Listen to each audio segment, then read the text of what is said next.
Hey, good morning, everybody. It's BDF44. I want to comment on the Summer Walker situation. Basically, she's canceled a lot of her tour, and there's been some negative feedback in regards to her meet and greets and things of that nature. As somebody who suffers from some sort of anxiety issue, I haven't been diagnosed with anything, but it's been a prevalent issue of mine for as long as I've been conscious. I understand why someone would forego opportunities to make extra money and make extra friends to kind of acquiesce with those feelings and that mindset and that uncomfort to try to get away from that uncomfort. I definitely understand that. Um, I to what extent, uh, based on the fact that you're going to be feeding other people with your livelihood and with what you do, I do not know, because at some point in time, and I guess this just comes with maturity. I'm much older than Summer. At some point in time, you have to try to find ways of coping with your anxiety so that you can meet your responsibilities and not let down others. I'm not saying that she's being selfish. I'm just saying that she's not aware of how best to do that. So it becomes very, very much of a thing. I think now that we're so aware of what social anxiety is and mental illness is, and it's so prevalent in our understanding, especially in our children, they're growing up, because I see her as a part of that generation. They're growing up with the self consciousness of the problem, but not necessarily of how to cope with it. And I think in the past, maybe in the 80s, 90s, early 2000s, the way that people had, the people who held those issues and had those anxiety issues, they coped with it through drugs. They coped with it through sex. They coped with it through overspending and things of that nature. And we'd see them spiral, and we would just say, "Oh, see, look at those drug addicts. Look at them. Look at the rock star. He's just drugged out." No, he had social anxiety, and he wasn't living in this era to where he knew how to identify what it was going on inside of him and how to properly cope with it. So they just took whatever drug they got, and they would be wired all of the time, to the point where it would be like they wouldn't feel nothing, or if they did feel something, it would feel like a trip instead of what the natural mind takes in certain situations like that. For Summer, I don't have any advice that I would hand her, but I do think she should do what she needs to do to cope with where she is in her mind right now. However, for myself, dealing with the social anxieties that I've had, I've learned that prayer, exposure, more exposure to humans, more exposure to people, taking in good energy is what helps me. I remember when I started doing Lyft, I was wondering how I would handle my social anxiety, wondering how I would feel about dealing with different people every day and going different places, how I would handle driving since I hadn't been behind the wheel in quite a while at that time. And once I got out there, I started realizing there was people that were making me feel better. Yeah, every once in a while you get somebody that ain't so good, but when you're in that one-on-one setting, someone sits in your car, a lot of times when they sit in your car, you're feeling one way, and by the time they get out of your car, they've shared whatever they're feeling, their energy, or their day, or they've given you some advice, or you've just sat there and listened to music or something, you know what I mean? But the point is, by the time my shift had ended, I was in an entirely different mindset, feeling so much better 9 out of 10 times than I did when I first got in the car getting ready to start up, especially early on. And that was something that was complete opposite of what I thought. So if anything, I can just say what helps me is more exposure to people, more exposure to what it is that needs to be um, hidden from, I guess you can say, for what you hide from, so to speak. You have to try to get used to what it is that you're doing. Um, and so, I think she should have cut down the tour dates, not necessarily just because of her anxiety, but just because I think that most of these artists today are being overbooked, just in general. I remember listening to Cardi B on one of her lives talk about how she had, I think this was back in like December, she was talking about her schedule through, I think, February or something like that. And just listening to her talk about how overwhelmed she felt through that schedule, having a little baby, couldn't be with her husband, couldn't do some of the things, couldn't remodel her home, things that rich people should have the luxury of being able to do. Her schedule didn't allow her to do it. Now that comes with the territory, of course, but at the same time, it's like you have to try to protect yourself. I'm thinking about John Witherspoon right now.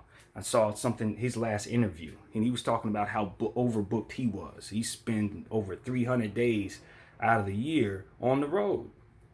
I do believe that that directly led to the heart attack that ended up taking his life.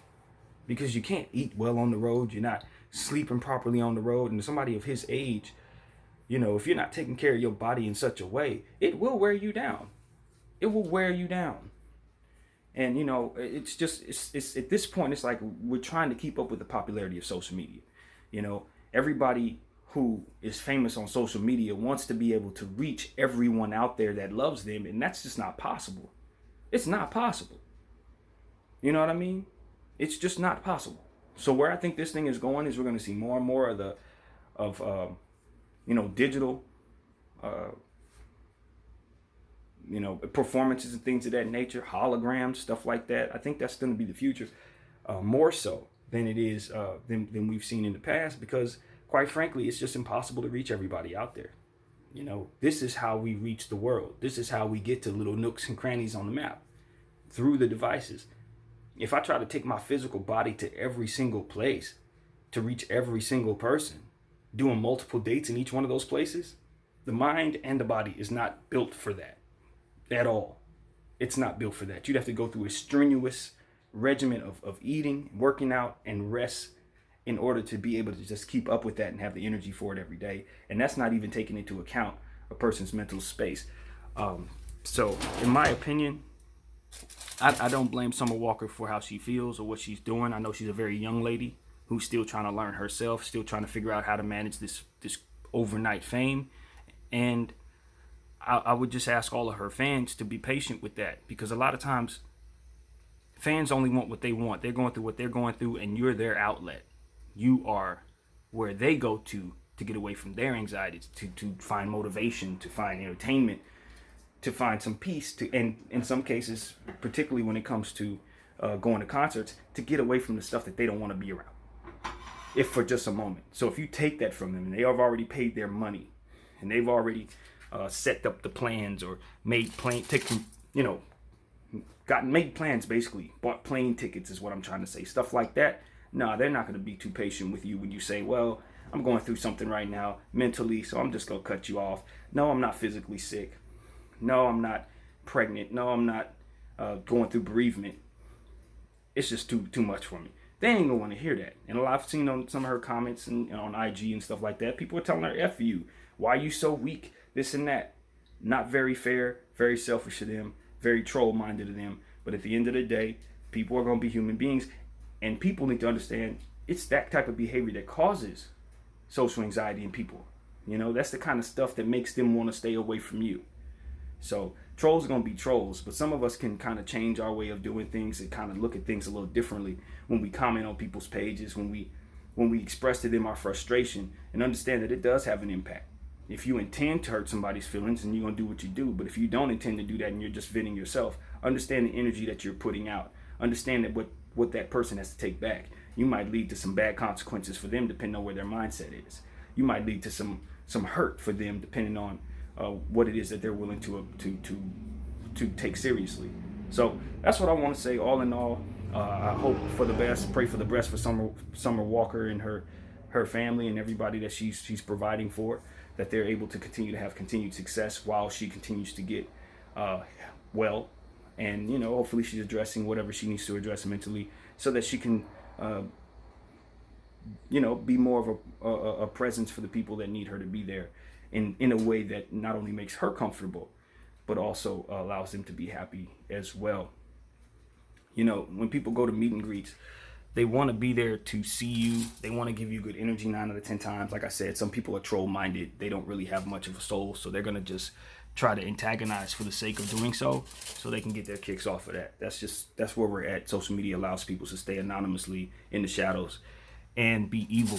But the reality is there's a lot of people out there who will give you good energy and make you feel better. They will understand and empathize with you, and if we dare focus on them, maybe they can help us heal. So I would tell anybody and everybody who has social anxiety to just be open-minded about the opportunity for people to not only make you feel bad, but to make you feel better, and absorb the energy that's coming out to you, and remember the energy that you're giving out in the process of trying to cope with whatever you're coping with. You also cause energy. You also can cause anxiety by being standoffish, by being quiet. So fight it to whatever degree you can, see the fruit in doing so, and understand that you will get stronger. You will get stronger if you allow yourself to. And maybe you need help doing that, and there's nothing wrong with that either. Anyway, this is BDF 44. Take care, everybody. Peace.